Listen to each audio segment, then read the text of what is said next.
প্রিয় দর্শক, রক্তাক্ত হয়ে গেছে।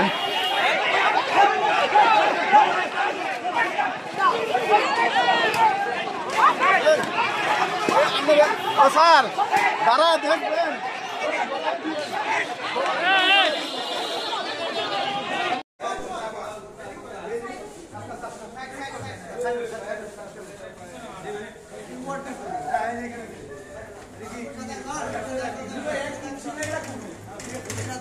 খালপাড়ে যেই মেয়েটিকে মারধর করা হয়েছে, এটি সেই মেয়ে।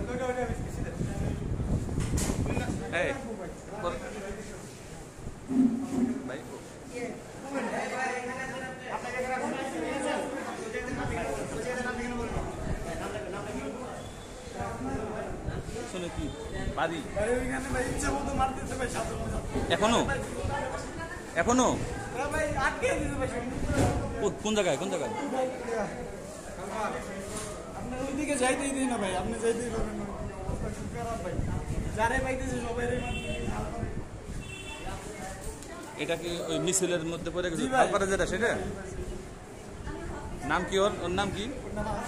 হ্যাঁ, হাসনা। লেখাপড়া কোথায় করে? দেবেন্দ্রতে না? কোন বিভাগে পড়ে? পদার্থ বিভাগে পড়ে। পদার্থ। বাসা কোথায়?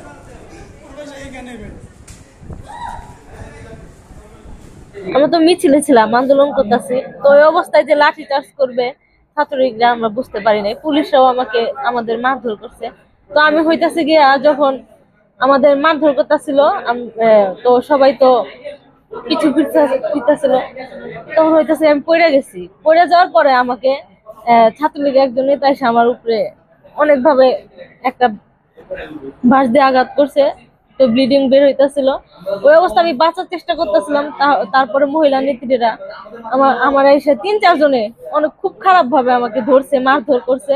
তো কয়েকজন আমাকে বাঁচাইছে। আমি বাঁচাই পরে আমি দৌড় দিতে পরে আমি বাঁচছি। এখন আমি সদরে আছি, 5টা সেলাই হয়েছে, ফাইটে গেছে, অনেক ব্লিডিং হয়েছে, অনেক পেন হইতেছে।